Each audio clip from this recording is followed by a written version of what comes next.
So, the Orville brings us the episode Identity. And if this were the title of a Star Trek Discovery episode, oh boy, you'd be groaning, because it wouldn't be anything like what happened here. So, I just got that out of the way. This was a very serious episode. The shizniz got real. Although there's humorous moments in it because it's a funny cast, and that's kind of how the humor happened. The plot and whatnot wasn't humorous at all.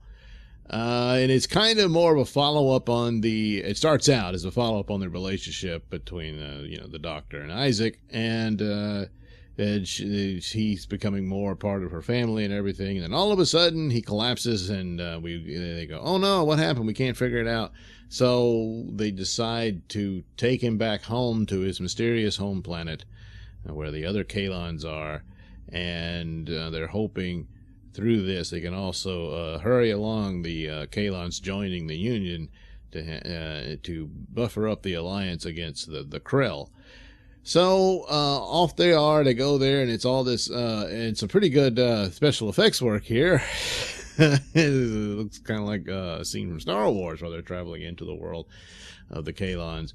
And it's still all very mysterious.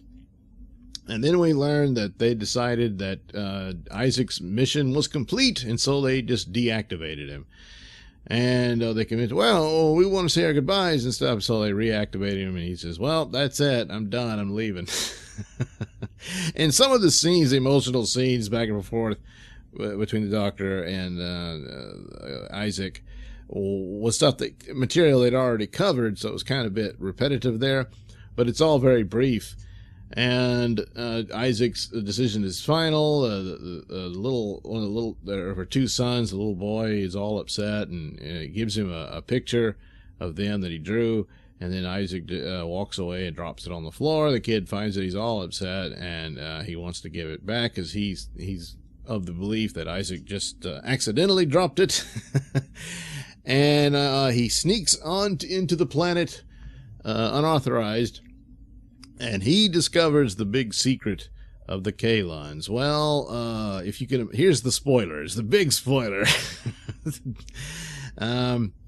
If you can imagine the plot of Terminator, where the Terminators won, that's the story of the Kalons.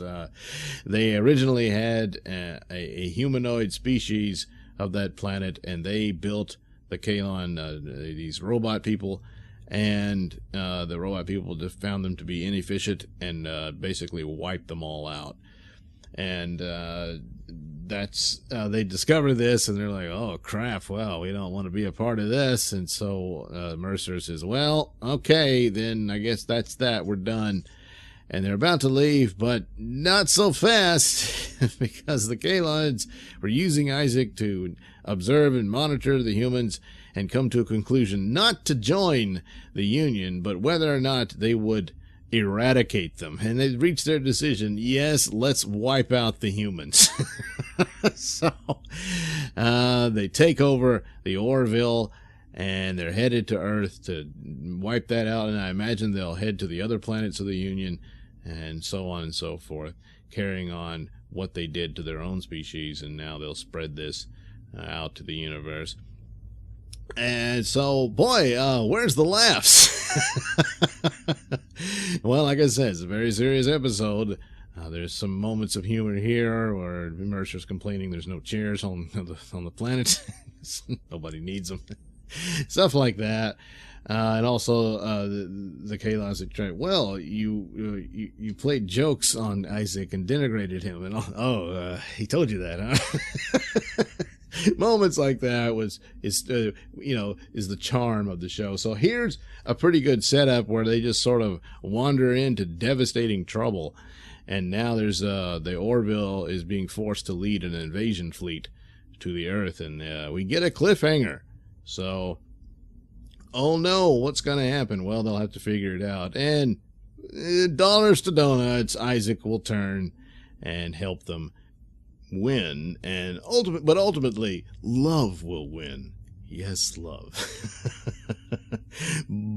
So an obvious probable outcome of this, but it's not the conclusion of the plot, it's how they deliver it. And rest assured, this cast has got the goods to do it. Now, how they'll outfox the Kalons ultimately or initially, we'll see, but probably won't be able to do it without Isaac turning against his own kind. So, yeah, another fun, good episode of the Orville. They just keep delivering. They sure do. So, I don't know. I mean, sometimes when these two-parters, the payoff is never that great to the build-up. So, I don't know. We'll see. But so far, so good. So, what the hell? 5 out of 5 stars. I had a good time. The Orville. If you're not watching it, why do you hate yourself?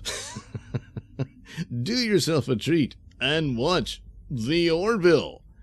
By the way, thanks for watching this little video too. Yes, and while you're here, why not like and subscribe? And also, hey, check out those link descriptions below. That'll take you to my many stores that have plenty of goodies for you.